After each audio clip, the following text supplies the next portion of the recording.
साथियों, अब तक 3 चरणों के चुनाव हुए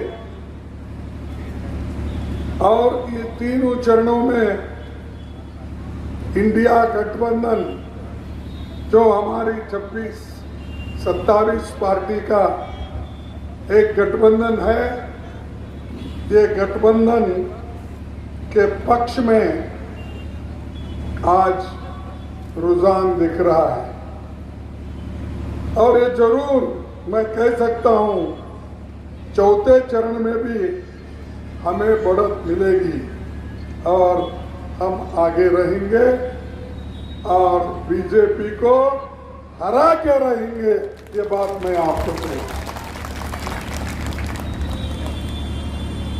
बीजेपी अब ये पार्टी नहीं बची, सिर्फ मोदी की पार्टी बची है, क्योंकि वो हमेशा यही कहते हैं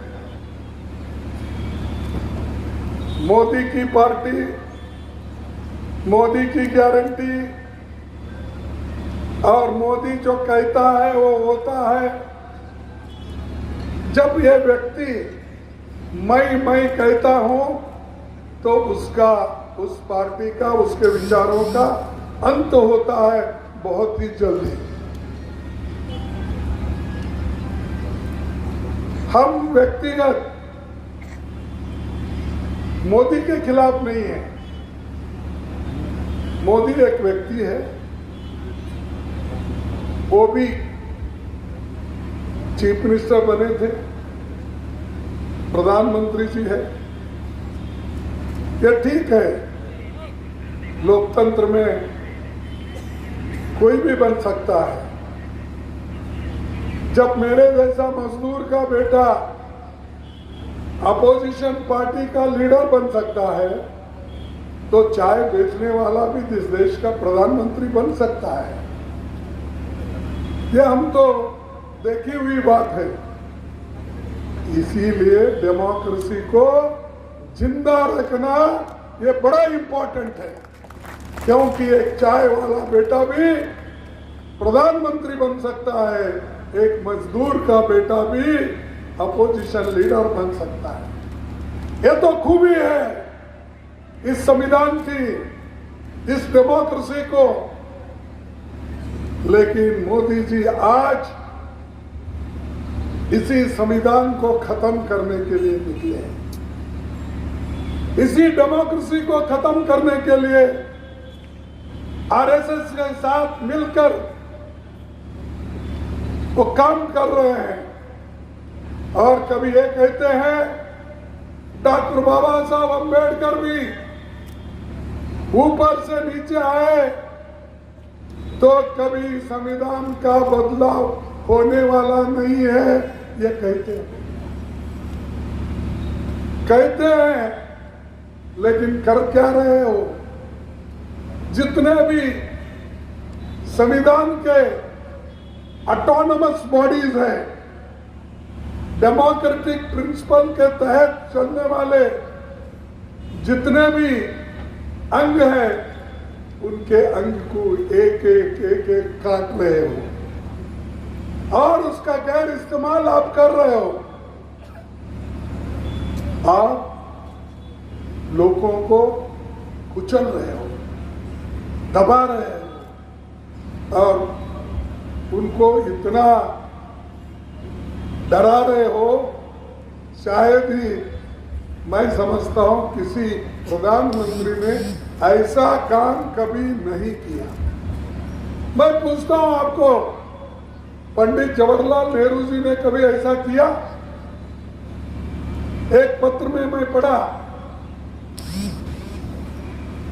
डॉक्टर राम मनोहर लोहिया जी वो इलेक्शन लड़ रहे थे 57 में, 1957। तब उनके पास पैसे नहीं थे और ये देखकर जब लेवल प्लेइंग ग्राउंड नहीं थी तब पंडित जवाहरलाल नेहरू जी ने उनको एक जीप भेजा इलेक्शन में प्रचार के लिए। और 25,000 रुपए भेजे।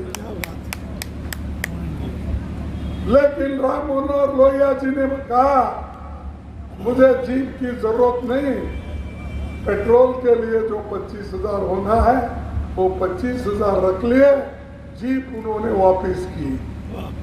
ये है डेमोक्रेसी के प्रिंसिपल्स। यहां मोदी जी को पूछो, सुबह उठते गालियां, कांग्रेस सब भगवान का नाम कम लेते। श्री राम के मंदिर तो उन्होंने कंस्ट्रक्शन करने में मदद की, लेकिन लाखों लोगों का पैसा उसमें है। राम का नाम कम लेते हैं, लेकिन कांग्रेस का और गांधी परिवार का नाम सुबह उठते शाम तक उन्हीं का नाम लेते। सोनिया गांधी को गालियां देते, राहुल जी को देते हैं, प्रियंका को देते हैं, कभी कभी मेरे ऊपर भी गालियां बरसाते हैं। लेकिन गालियों से हम नहीं डरते। क्या हम आपके लिए काम कर रहे हैं, ऐसे 1000 गालियां देने दो, हम आपके साथ है, गरीबों के साथ है, संविधान के साथ है, लोकतंत्र के साथ है। ऐसे लोग डराने से डरने वाले नहीं है। हम भी गरीबी में से आए, लेकिन मेरे बाप ने ये कहा, क्योंकि माँ तो नहीं थी, बहन तो नहीं थे, कोई भी नहीं थे मेरे घर में, मैं अकेला ही था, बचा हुआ था। जब घर से चल गए थे तो मेरे बाप ने बोला कभी हिम्मत नहीं हारना, कभी डरना नहीं। तो आज तक मैं 53 साल से MLA MP ये सब रहते, किसको डरा नहीं, कोई मेरे ऊपर उंगली नहीं उठाया पॉलिटिक्स में कि तुमने गलत काम किए हो। आज भी मैं शान के साथ कहूंगा, उसूलों पे जो चलता है, आइडियोलॉजी पे जो चलता है, विचारधारा को लेके जो चलता है, वो किसी को भी नहीं डरता। ये किसी को नहीं डरता, क्योंकि वो काम करके आता है, वो अपने नैतिक धैर्य पे आता है। तो आज भाइयों, आपको डरना नहीं। आप गरीबों के लिए काम कर रहे हैं, वोट डाल रहे हैं, ये करना चाहिए। और हमारी 5 गारंटी हम जनता के सामने रखें। हर समय हम कांग्रेस पार्टी की ओर से जीतते आए और कभी हार नहीं देखी। लेकिन आज मैं राज्यसभा मेंबर हूं और राज्यसभा का अपोजिशन लीडर भी हूं,